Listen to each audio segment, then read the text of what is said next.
Daniel Sterling had built his empire with sweat, discipline, and an unshakable reputation. At 43, he was known as one of the most generous billionaires in New York, a man who treated his employees with fairness, donated millions to charity, and lived without scandal. But that morning, as he sat in his luxurious Manhattan penthouse, staring at his phone, his entire world came crashing down. Breaking news: billionaire Daniel Sterling accused of molesting his maid. His hands trembled as he scrolled through the headlines.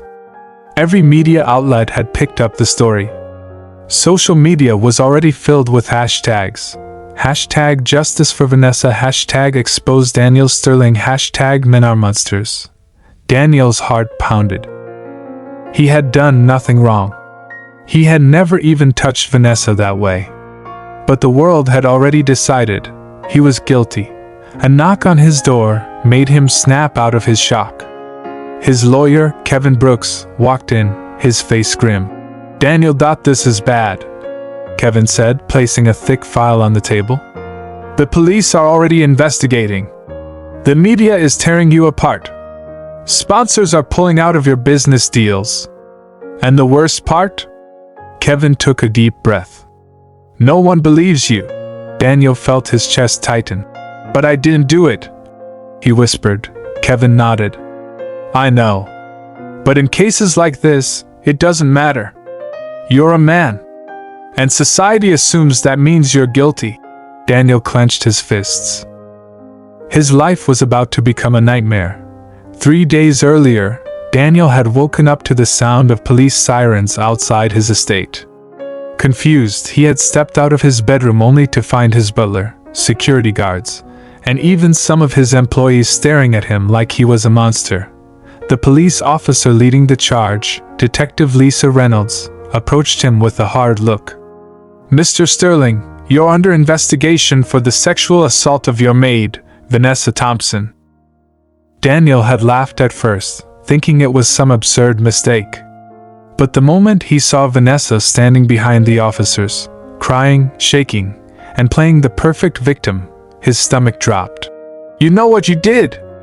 Vanessa screamed, pointing at him. "You took advantage of me. You!" She broke into sobs, clutching the female officer beside her. Daniel was frozen in shock. He barely even spoke to Vanessa outside of professional interactions. Where was this coming from? "Wait. This is a mistake," he tried to say, but Detective Reynolds was already snapping handcuffs on his wrists. "I suggest you remain silent, Mr. Sterling," she said coldly. "Anything you say can and will be used against you." By the time Daniel was released on bail, his name was already destroyed. His face was everywhere. People were protesting outside his office. His billion-dollar business, Sterling Enterprises, was in crisis. Social media was relentless. Another powerful man abusing his position. When will this stop? Rich men think they can get away with anything. Lock him up. No woman lies about something like this. Daniel wanted to scream.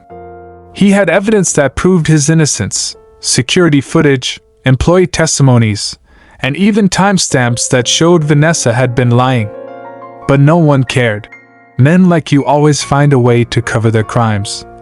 One journalist had sneered when Daniel's PR team tried to share the evidence. For the first time in his life, Daniel felt truly helpless. Vanessa Thompson had always hated being poor. Born into a struggling family, she had spent her whole life fighting to escape poverty. When she got a job as a maid in Daniel Sterling's mansion, she saw an opportunity. He was kind, respectful, but more importantly, he was rich. At first, Vanessa tried subtle ways to get his attention. She flirted. She lingered in his office longer than necessary. She even accidentally walked into his bedroom while he was changing. But Daniel never took the bait.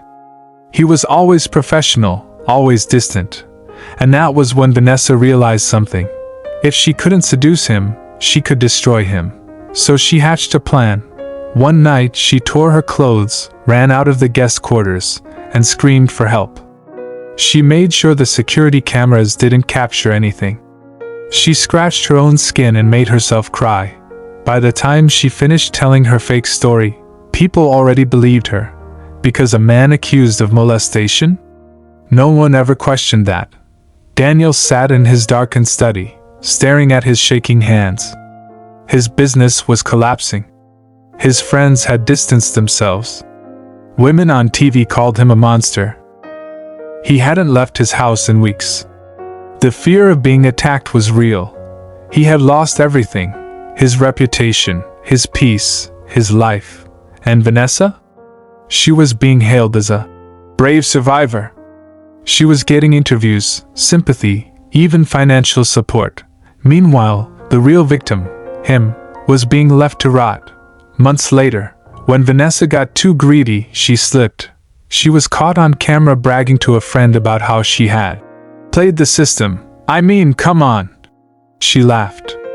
Who's gonna believe a rich guy over a helpless maid? They eat up this women are always the victim's crap. The video leaked. And suddenly, the world that had been so quick to crucify Daniel started backtracking. But the damage was done. Daniel had lost everything. And no apology, no retraction, no cleared charges could give him back his life. He was innocent, but his name would always be linked to the accusation. And worst of all, some people still believed Vanessa. Because in a world where men are always seen as predators and women as victims, the truth didn't matter, and justice was just an illusion. False accusations do happen, and men are often presumed guilty without evidence. While real victims should always be supported, justice should not be one-sided. Please subscribe, like, comment and share this video. It means a lot to us. Thank you.